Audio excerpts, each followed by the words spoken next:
Selamat pagi teman-teman. Mari sama-sama kita memulai ibadah kita pada pagi hari ini.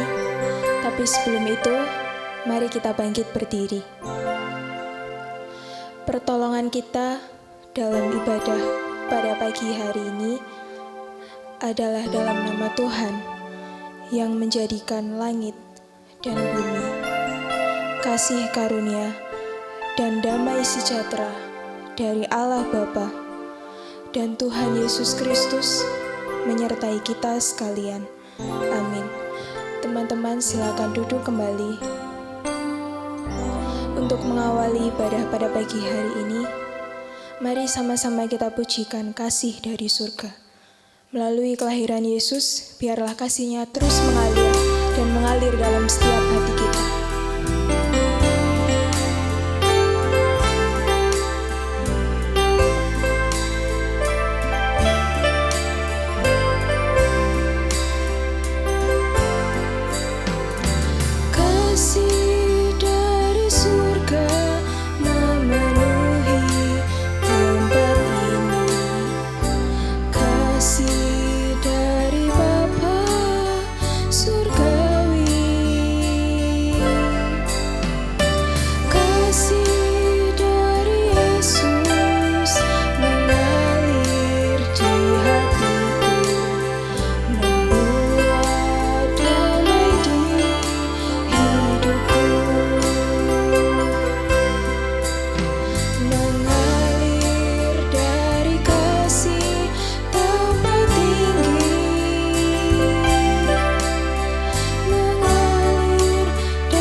Teman-teman, mari kita bersatu dalam doa.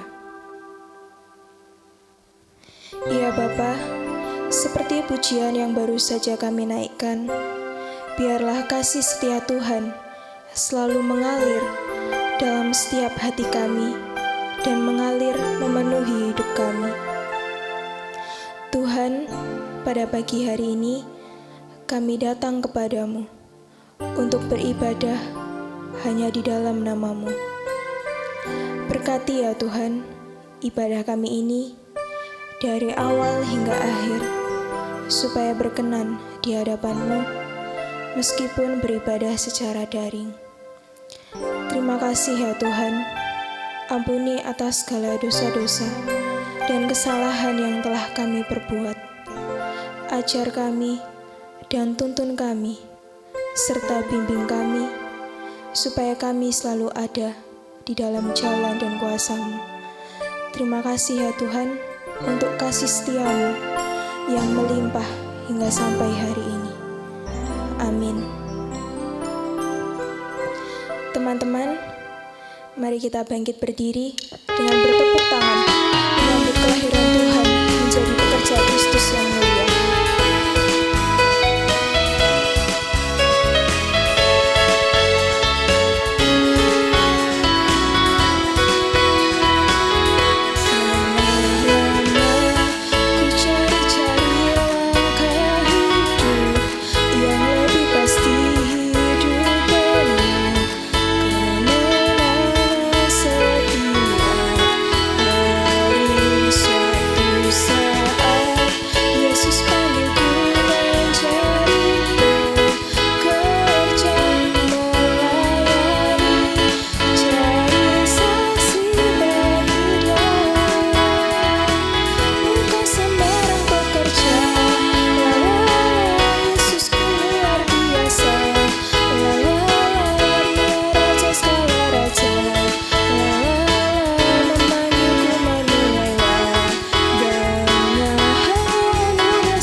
Sorak-sorai bagi Tuhan dengan tetap bangkit berdiri dan bertepuk tangan.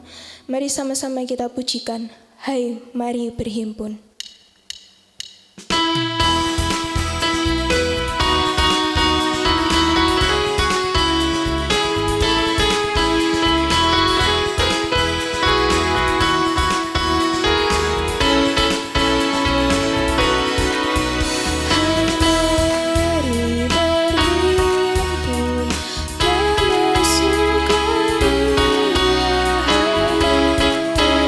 Semua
Teman-teman silakan duduk kembali. Untuk mempersiapkan firman Tuhan, mari sama-sama kita pujikan Natal di hatiku.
Teman-teman, mari terlebih dahulu kita berdoa kepada Tuhan. Bapa di sorga, pagi hari ini kami datang kepadamu. Terima kasih buat kekuatan baru yang masih Engkau berikan kepada kami, bahkan kesempatan yang baru untuk kami bisa datang beribadah kepada Tuhan, menghadap hadirat Tuhan, bahkan sekali lagi mendengarkan kebenaran firman Tuhan. Kau tolonglah kami, kuasailah hati dan juga pikiran kami Bapa, sehingga ketika firman diberitakan, kami boleh dengan sungguh menerimanya.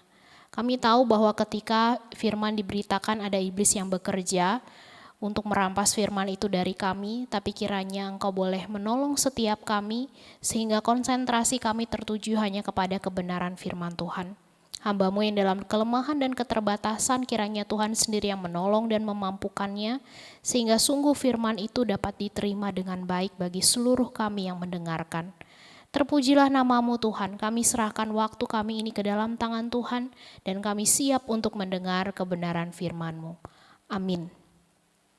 Selamat pagi teman-teman, bersyukur sekali kalau pada pagi hari ini kita masih bisa kembali beribadah bahkan mendengarkan kebenaran firman Tuhan. Teman-teman, tidak terasa sebentar lagi kita sudah mau mendekati Natal. Kalau kalian pergi jalan-jalan sekarang ini ya, baik itu di mal-mal atau bahkan mungkin di rumah kalian sendiri, kita akan melihat ada banyak sekali pohon Natal yang super besar mulai dipajang di mana-mana ya. Bahkan mungkin rumah kalian juga sejak awal Desember kemarin ikut memajang pohon Natal tersebut, teman-teman. Tidak ada yang salah dengan itu, karena sejarah juga mencatat ada sebuah negara yaitu Sri Lanka, mereka pernah memecahkan sebuah rekor yaitu pohon Natal tertinggi di dunia. Dan hal ini terjadi kira-kira di tahun 2016. Tinggi awalnya teman-teman yang direncanakan pada waktu itu adalah 100 meter. Tetapi sayang sekali apa yang direncanakan itu tidak bisa benar-benar terpenuhi. Karena akhirnya yang bisa dibuat itu hanya 50% dari 100 meter. Artinya yang bisa mereka capai hanya 50 meter. Tetapi meskipun demikian teman-teman, klaim sebagai pohon Natal tertinggi itu sudah dikonfirmasi oleh lembaga yang bernama Guinness World Record yang berpusat di Amerika Serikat. Dan seorang yang bernama Arjuna Ranatungga diketahui ternyata dia yang menjadi otak di balik pembuatan pohon Natal raksasa ini. Walaupun demikian teman-teman, prestasi yang telah dicapai banyak tuaian kritik tajam ya. Karena pembuatan dari pohon Natal yang super besar ini ya, super tinggi ini. Ada banyak gereja yang mengatakan, aduh uang sebanyak itu untuk membuat pohon Natal itu harusnya disumbangkan kepada orang-orang yang membutuhkan. Teman-teman, terkadang tanpa kita sadari kita juga seringkali terjebak pada euforia untuk menjadikan Natal itu hanya sebagai celebration saja, perayaan saja yang sifatnya superficial, performance oriented. Ya, tanpa adanya disertai dengan momentum pembetulan, calibration yang sifatnya itu spiritual, God's love oriented. Khususnya setepat apa sikap hati kita dalam meresponi tanda kasih Tuhan melalui kelahiran Sang Immanuel. Nah, hari ini kita akan melihat respon apa sih sebetulnya yang harusnya kita berikan terhadap tanda kasih yang sudah Allah berikan kepada kita ini. Saya mengajak kita untuk membuka dua bagian firman Tuhan. Hari ini terambil dari Yesaya pasal yang ke-7 ayatnya yang ke-14. Dan kemudian bagian firman Tuhan lain dari Matius pasal yang pertama ayat 21 sampai dengan ayat 25. Harusnya kita baca dari ayat 18 tapi kita baca dari ayat 21. Sekali lagi Yesaya pasal 7 ayat 14 dan Matius pasal 1 ayat 21 sampai dengan ayat yang ke-25. Jikalau sudah menemukannya, saya akan membacakan buat teman-teman sekalian. Demikianlah firman Tuhan, Yesaya pasal 7 ayat 14. Sebab itu Tuhan sendirilah yang akan memberikan kepadamu suatu pertanda. Sesungguhnya seorang perempuan muda mengandung dan akan melahirkan seorang anak laki-laki dan ia akan menamakan dia Immanuel. Bagian firman Tuhan lain Matius 1 ayat 21 sampai 25. Ia akan melahirkan anak laki-laki dan engkau akan menamakan dia Yesus karena dialah yang akan menyelamatkan umatnya dari dosa mereka. Hal itu terjadi supaya genaplah yang difirmankan Tuhan oleh Nabi. Sesungguhnya anak darah itu tidak mengandung dan melahirkan. Sesungguhnya anak darah itu akan mengandung dan melahirkan seorang anak laki-laki. Dan mereka akan menamakan dia Immanuel, yang berarti Allah menyertai kita. Sesudah bangun dari tidurnya, Yusuf berbuat seperti yang diperintahkan malaikat Tuhan itu kepadanya. Ia mengambil Maria sebagai istrinya tetapi tidak bersetubuh dengan dia sampai ia melahirkan anaknya laki-laki dan Yusuf menamakan dia Yesus. Demikian jauh teman-teman pembacaan firman Tuhan kita pada pagi hari ini. Teman-teman, Yesaya pasal 7 ayat 14 itu merupakan nubuatan, kehadiran tanda kasih Tuhan kepada manusia ini ke dalam dunia. Nubuatan ini disampaikan oleh Nabi Yesaya kepada umat Tuhan yang ada pada perjanjian lama. Yesaya menyampaikan kepada siapa? Yesaya menyampaikan nubuat ini, teman-teman, Yesaya menyampaikan nubuatan ini kepada Raja Ahaz. Ya, kalau kalian baca secara keseluruhan, pada waktu itu Yesaya mengingatkan Raja Ahaz supaya dia itu tidak berharap bantuan dari Asyur untuk melawan Israel dan juga Aram.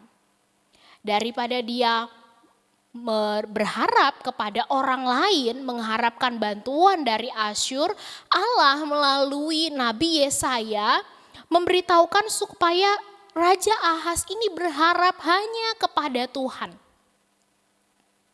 Itu sebabnya itu harus ditandai dengan Ahaz harus bertanya kepada Allah. Kira-kira langkah apa yang dia harus lakukan supaya dia mengalami kemenangan pada waktu itu. Tetapi sangat disayangkan sekali teman-teman. Pada waktu itu yang dilakukan oleh Raja Ahaz, dia memilih untuk tidak taat kepada perintah Tuhan. Dia menolak untuk bertanya kepada Allah, kira-kira hal apa yang harus dia lakukan. Dan ini berarti teman-teman, Raja Ahaz itu menolak untuk berharap kepada Tuhan. Dia menolak untuk percaya kepada Tuhan karena bagi dia itu adalah sesuatu hal yang mustahil. Itu sebabnya dia mencari jalan keluar sendiri. Dia akhirnya berharap kepada Asyur. Meskipun Raja Ahaz tidak percaya kepada Allah, dia lebih memilih untuk tidak taat. Tetapi bukan berarti janji Allah kepada umatnya itu dibatalkan. Kenapa teman-teman?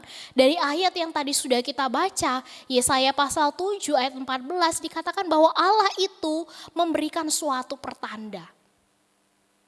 Bahwa akan lahir Mesias dari keturunan Yehuda. Dan ini menjadi satu jaminan bahwa Allah itu tidak pernah sekalipun membuang umat kesayangannya. Meskipun nanti mereka harus mengalami penderitaan. Ada tanda yang diberikan oleh Allah sebagai jaminan akan janji Tuhan itu. Bahwa Allah itu akan menyertainya. Apa tandanya? Yaitu kelahiran dari seorang perempuan muda. Kelahiran dari seorang perempuan muda. Kalau dalam King James Version mengatakan a virgin, yang berarti seorang perawan. Nah, tanda ini teman-teman membutuhkan iman untuk menerimanya. Kenapa? Karena bagaimana mungkin secara akal sehat seorang perawan itu bisa melahirkan seorang anak laki-laki. Itu sangat di luar dari akal manusia. Tetapi ingat teman-teman bahwa ini bukanlah tanda manusia, tetapi tanda yang diberikan oleh Allah sendiri. Ini bukan cara manusia biasa, tetapi ini merupakan cara Allah yang luar biasa.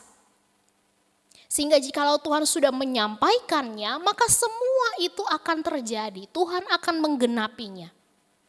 Nah, disinilah teman-teman kasih dan juga kedaulatan Allah itu berpadu menjadi satu. Yaitu di dalam Allah menyatakan tanda kasihnya kepada manusia. Kelahiran seorang juru selamat dunia melalui seorang perempuan muda, a virgin. Beratus-ratus tahun itu berlalu teman-teman dan kelihatannya Allah itu kok tidak kunjung menggenapi janjinya. Tetapi Allah kita itu tidak pernah mengingkari janjinya. Tanda kasihnya kepada manusia berdosa yang sejak zaman Adam dan Hawa itu sudah dijanjikan, kemudian hadir ke dalam dunia. Bagian firman Tuhan Injil Matius yang tadi sudah kita baca mencatat secara rinci teman-teman. Bagaimana kelahiran Yesus Kristus itu ke dalam dunia. Kelahiran Kristus ke dalam dunia melalui seorang perempuan muda. Itu bisa terjadi. Bagaimana caranya? Tadi hal yang tidak mungkin itu ternyata dalam Matius dicatat sebanyak 2 kali bahwa penggenapan tanda kasih Allah melalui seorang perempuan itu terjadi melalui pekerjaan Roh Kudus. Maria mengandung dari Roh Kudus. Dan sekarang tanda kasih itu sudah hadir ke dalam dunia. Tetapi teman-teman dalam proses penggenapan tanda kasih Allah yang sudah dinubuatkan dalam Yesaya tadi, itu tidak terlepas dari ketaatan Yusuf dan juga Maria. Tentu saja ketaatan ini tidak berjalan secara mulus. Kenapa? Karena ada tantangan yang harus mereka berdua hadapi. Jika tadi kita sudah melihat Raja Ahaz, dia tidak berhasil untuk taat ketika diperhadapkan dengan tantangan, maka hal sebaliknya justru terjadi kepada Yusuf dan Maria. Meski mereka mengalami struggle yang begitu luar biasa, tetapi mereka tetap memilih untuk taat, menyerahkan segala sesuatunya kepada Tuhan, dan mereka percaya bahwa ketika mereka taat, maka Tuhan akan memberikan jalan keluar kepada mereka. Bahkan melebihi dari apa yang bisa mereka pikirkan. Struggle apa sih yang waktu itu mereka hadapi? Kita lihat dulu bagaimana keadaan Yusuf dan juga Maria pada saat itu. Pada waktu itu teman-teman, Maria sudah bertunangan dengan Yusuf. Dan fase ini merupakan fase yang cukup serius, bukan cukup tapi memang serius. Karena meskipun mereka belum menikah tetapi mereka itu sudah terikat. Dan masa pertunangan itu meski mereka tadi belum menikah secara resmi, tapi hubungan ini hanya bisa dipisahkan melalui kematian atau perceraian. Meskipun mereka sudah cukup serius di tahap ini, di tahap pertunangan ini, tetapi hubungan seksual itu masih belum diizinkan. Dan masa pertunangan ini berjalan kira-kira selama 1 tahun. Dan selama waktu itu teman-teman, mereka harus tinggal terpisah dari orang tua mereka. Pada masa menunggu inilah kemurnian dari seorang pengantin wanita itu diuji. Kenapa? Karena jika dia diketahui mengandung sebelum waktunya ketika masa itu, maka pernikahan itu bisa saja dibatalkan. Tetapi kalau semuanya berjalan dengan baik-baik saja, wanita itu tidak mengandung, maka pasangan itu akan menikah dan juga hidup bersama. Masa tunggu ini menunjukkan kemurnian dari pengantin wanita. Tetapi teman-teman, disinilah struggle itu mulai muncul. Pertama-tama ada dalam diri Yusuf. Struggle apa? Yusuf mengalami struggle karena dia menemukan bahwa ternyata perempuan yang dia kasihi itu sudah mengandung padahal mereka belum melakukan hubungan seksual. Nah, kemungkinan teman-teman Yusuf itu mengetahui bahwa Maria itu sudah mengandung ketika Maria itu pulang dari rumah sepupunya, yaitu Elizabeth yang kala itu sedang hamil. Dan dia menginap di sana, berkunjung di sana selama 3 bulan lamanya. Dan kembalinya di situ dia baru mengetahui bahwa ternyata Maria itu sudah mengandung. Maria sudah berikrar, tetapi dia sudah mengandung dan Yusuf tahu bahwa anak itu bukanlah miliknya. Dan kalau menurut hukum perdata Yahudi pada masa itu, langkah yang bisa dilakukan hak Yusuf pada waktu itu yaitu menceraikan dia. Yusuf punya hak untuk menceraikan Maria. Bahkan undang-undang juga menjelaskan bahwa apabila seorang perempuan itu diketahui mengandung di luar dari pernikahan, maka hukuman yang harus diperoleh yaitu hukum rajam. Teman-teman bisa lihat di Ulangan 22 ayat 23 sampai 24. Mungkin hal ini sesuatu yang jarang sekali terjadi di masa sekarang. Tapi itulah hukum yang pada waktu itu ada di zaman Yusuf dan juga Maria. Yusuf yang mengetahui keadaan Maria tentu saja ada gejolakan di dalam hatinya. Sehingga dia berencana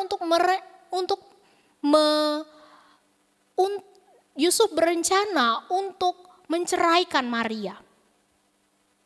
Karena bagi Yusuf yang tulus hati dan juga yang tidak ingin mencemarkan nama baik dari Maria, ini merupakan salah satu jalan yang terbaik. Kenapa? Karena di saat yang bersamaan Yusuf bisa menjaga nama baik Maria, menjaga reputasi Maria, dan di saat yang sama juga dia bisa menunjukkan kasihnya kepada Maria. Tetapi di tengah kegalauan inilah teman-teman, malaikat Tuhan itu datang kepada dia berbicara kepada Yusuf di dalam mimpi. Malaikat Tuhan meneguhkan dia supaya tetap mengambil Maria sebagai istrinya. Allah mengajak Yusuf untuk terlibat dalam rencananya. Itu struggle yang dialami oleh Yusuf. Lalu bagaimana dengan Maria? Struggle apa yang pada waktu itu dialami oleh Maria?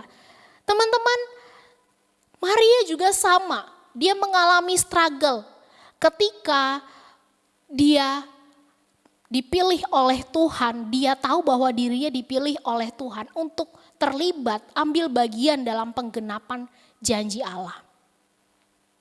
Kenapa?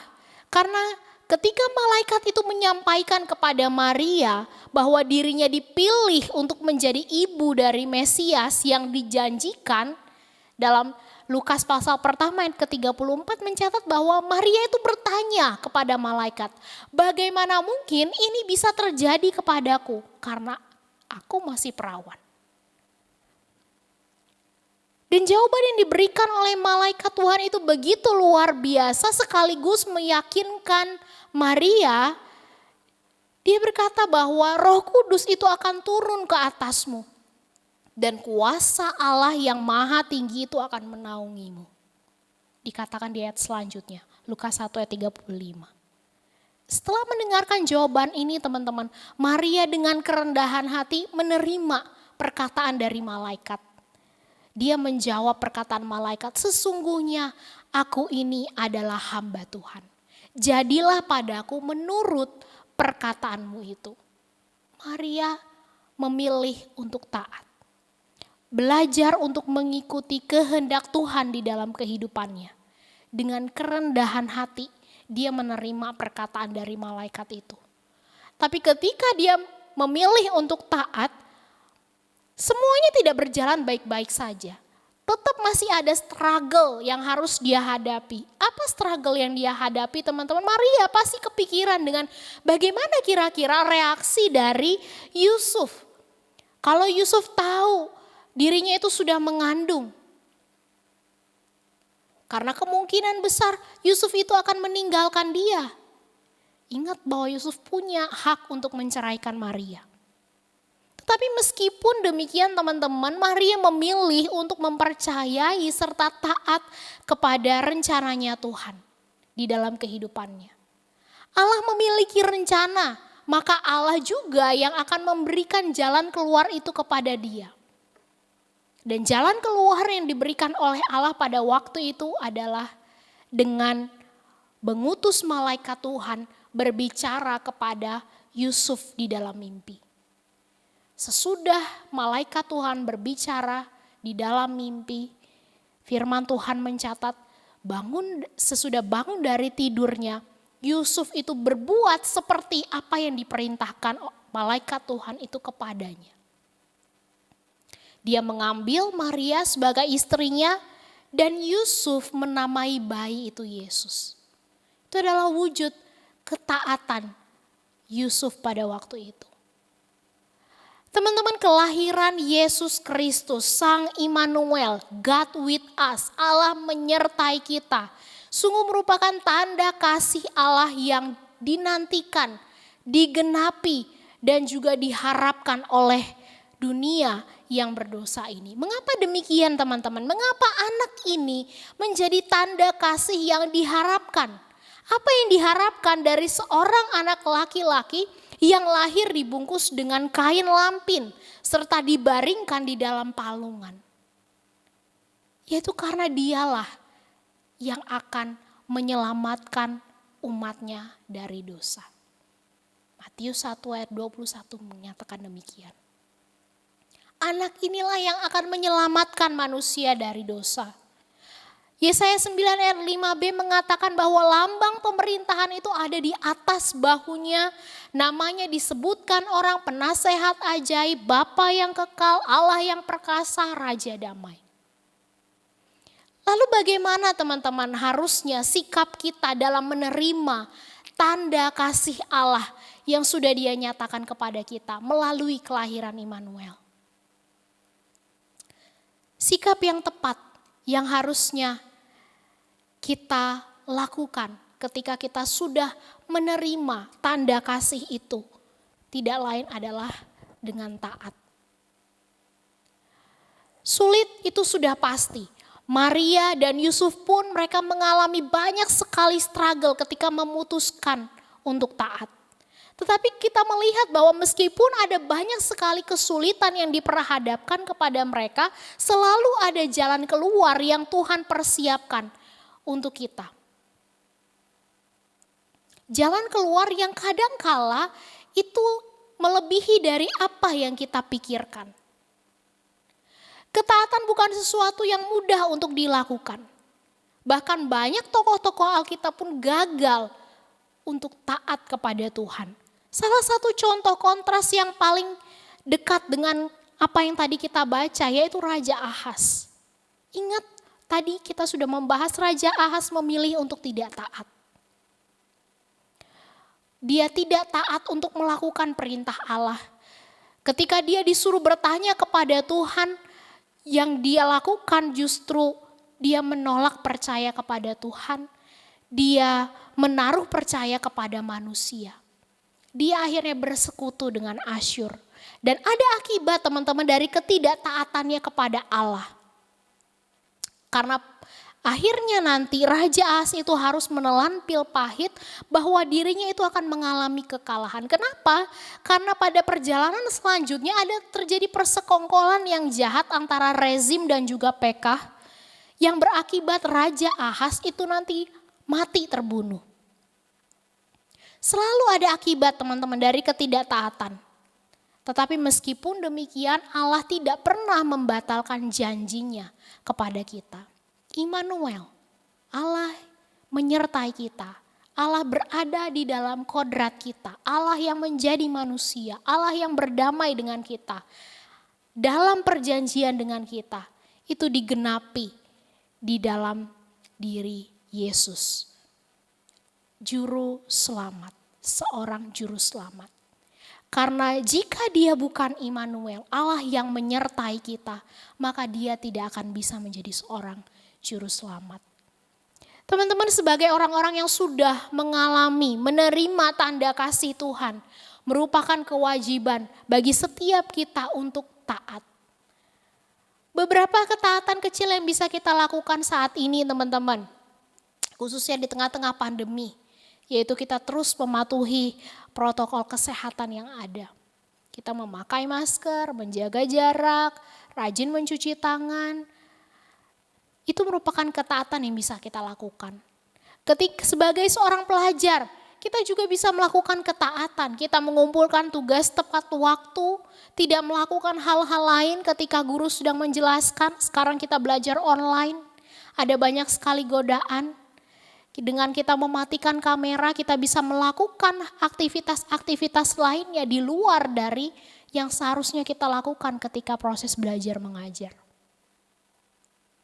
Sebagai seorang anak, teman-teman, ketaatan kecil yang bisa kita lakukan di rumah seperti mendengarkan dan juga melakukan nasihat orang tua. Kebanyakan dari kita hanya mendengar tapi tidak melakukannya. Kita tidak membantah perkataan orang tua kita dan lain sebagainya. Ada banyak ketaatan yang bisa kita lakukan tiap-tiap harinya. Teman-teman, semuanya itu kita lakukan, ketaatan itu kita lakukan bukan karena kita takut dengan akibat yang akan terjadi. Kita takut Tuhan akan menghukum kita dan lain sebagainya. Tetapi ketaatan itu kita lakukan sebagai wujud dari rasa syukur kita terhadap tanda kasih Allah yang sudah Dia berikan kepada kita. Yaitu kelahiran Kristus ke dalam dunia untuk menyelamatkan kita manusia yang berdosa. Namun teman-teman, kenapa kadangkala kita sulit sekali untuk taat, bahkan kita menolak untuk taat. Ketika saya merenungkan bagian firman Tuhan ini, saya menemukan bahwa kadangkala kita menolak untuk taat karena kita tidak sungguh-sungguh percaya kepada Tuhan. Kita masih suka ragu dan juga terlalu berfokus kepada dampak yang akan terjadi. Akibat apa yang terjadi kalau kita taat? Resiko yang terjadi kalau kita taat. Kita kadang masih suka mikir gitu kan ya ketika mau taat. Karena kita takut orang-orang akan, teman-teman kita mungkin akan mengejek kita. Mereka akan menganggap kita sebagai orang yang sok suci dan lain sebagainya. Kalau nanti kita sudah bekerja, kita takut tidak mendapatkan kenaikan jabatan kalau kita tidak mengikuti aturan main dari perusahaan yang kita tahu itu jelas-jelas bertentangan dengan firman Tuhan. Atau bisa juga kita takut tidak mendapatkan pasangan sehingga kita memilih untuk nanti one day menikah dengan seorang yang tidak mengenal Kristus. Kita menjual iman kita. Ada banyak tantangan yang kita temui teman-teman. Tetapi disitulah kepercayaan kita kepada Tuhan itu diuji. Jangan lupa bahwa kita punya Allah yang dapat bekerja, memberikan jalan keluar melebihi dari apa yang dapat kita pikirkan. Karena itu kita tidak perlu takut dan jangan terlalu memfokuskan pandangan kita terhadap resiko-resiko yang mungkin akan terjadi jika kita taat. Tetapi percayalah sepenuhnya kepada Tuhan bahwa Dia akan menolong kita. Maka dari itu teman-teman, marilah kita terus taat. Sebagai wujud rasa syukur kita atas tanda kasih Allah yang sudah Dia nyatakan kepada kita. Kiranya Tuhan memberkati kita. Mari kita berdoa. Tuhan, firman-Mu sudah diberitakan. Tapi kami tahu bahwa Roh Kudus Tuhan itu tidak pernah bekerja di dalam kehidupan kami. Kiranya Allah yang menyertai kami, itu juga yang akan menolong kami untuk terus taat melakukan kebenaran firman Tuhan. Kami tahu akan ada banyak struggle yang akan kami hadapi. Tapi kami mau belajar menaruh percaya kami kepada Tuhan dan tetap taat melakukan kehendak Tuhan. Semua itu kami lakukan bukan karena kami takut. Tetapi itu merupakan wujud rasa syukur kami atas tanda kasih Tuhan yang telah Engkau nyatakan di dalam kehidupan kami melalui kelahiran Yesus Kristus, Juru Selamat dunia. Tolong setiap kami Bapa, Roh-Mu yang kudus memampukan kami untuk taat kepada perintah Tuhan. Terpujilah nama-Mu Tuhan, di dalam nama Tuhan Yesus Kristus kami sudah berdoa. Amin. Untuk meresponi firman Tuhan, mari kita pujikan kembali Natal di hatiku.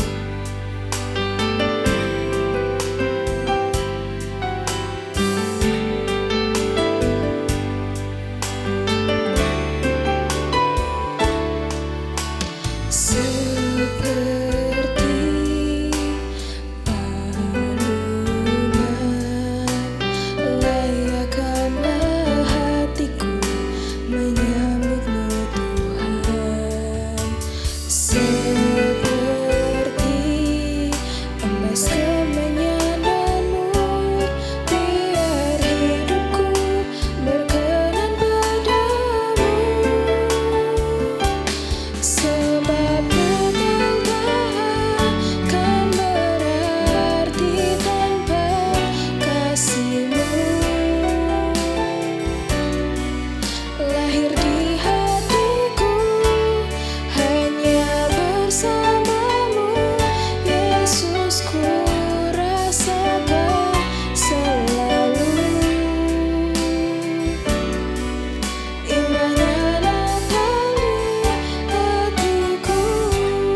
Tuhan, mari kita bersatu dalam doa syafaat. Tuhan, kami datang ke hadapan-Mu untuk menaikkan segala permohonan kami kepadamu.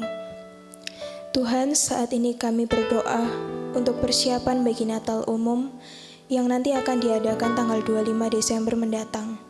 Berikan hikmat-Mu ya Tuhan, meskipun kami merayakan kelahiran Tuhan Yesus Kristus melalui daring. Tapi biarlah kasih-Mu tetap tercurah dalam setiap hati kami. Berkati Tuhan untuk seluruh penata layan supaya Tuhan yang melengkapi dan menyempurnakan agar dapat menjalankan tugasnya masing-masing dengan baik untuk Natal di tahun ini. Supaya apapun yang telah dipersiapkan dan direncanakan dapat terlaksana dengan baik. Kami juga berdoa melalui Natal 2020 ini, Jemaat Agape tetap diberikan sukacita akan kelahiran Yesus Kristus meskipun di tengah pandemi yang telah terjadi. Kami juga bersyukur ya Tuhan, menjelang akhir tahun 2020 ini, kami remaja Agape bisa menyelesaikan semester dengan baik. Kami bisa mempelajari banyak hal melalui pemuritan yang ada. Ajar kami Tuhan, supaya kami selalu menjalankan disiplin rohani seperti yang telah kami pelajari selama 1 tahun ini. Kami juga teringat untuk bangsa dan negara kami, supaya Tuhan selalu berikan hikmat dan pertolongan bagi pemerintah di tengah menghadapi problem yang terjadi. Di tengah pandemi yang masih berlanjut hingga sampai hari ini, kami juga mohon kepadamu ya Tuhan, supaya Engkau turun tangan untuk menolong masyarakat yang terdampak melalui kebijakan pemerintah atau melalui tenaga medis yang telah berjuang. Berikan juga kesadaran bagi masyarakat untuk mematuhi protokol kesehatan yang telah ditetapkan supaya dapat memutus rantai penyebaran virus corona. Kami juga berharap bisa berubah menjadi lebih baik lagi, dan kami juga berdoa untuk persembahan supaya apa yang telah kami berikan ini bisa bermanfaat untuk pekerjaan di rumah Tuhan. Terima kasih ya Tuhan Yesus, ampuni segala dosa-dosa yang telah kami perbuat. Kami serahkan semuanya ini dalam nama Tuhan Yesus. Kami sudah berdoa dan mengucap syukur. Amin. Doksologi dan doa berkat. Teman-teman, mari sama-sama kita bangkit berdiri.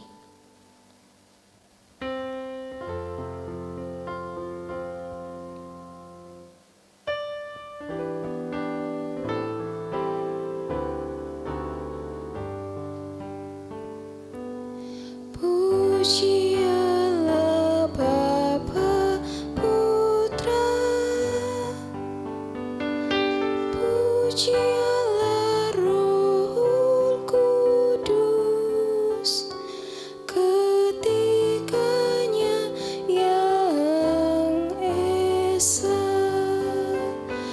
Pohon selamat, sumber berkat.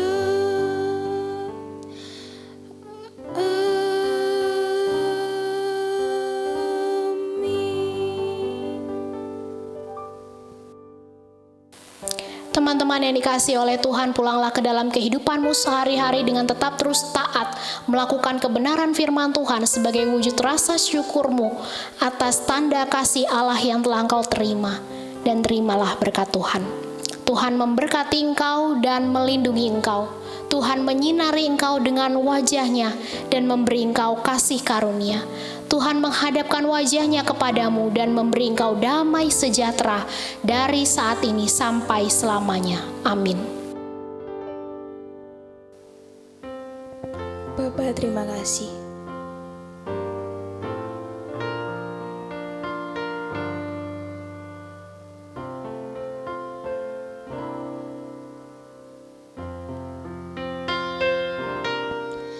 Bapa, terima kasih. Bapa, terima kasih. Bapa di dalam surga, puji, terima kasih. Amin. Teman-teman silakan duduk kembali untuk saat teduh. Selamat hari Minggu dan kiranya Tuhan Yesus memberkati.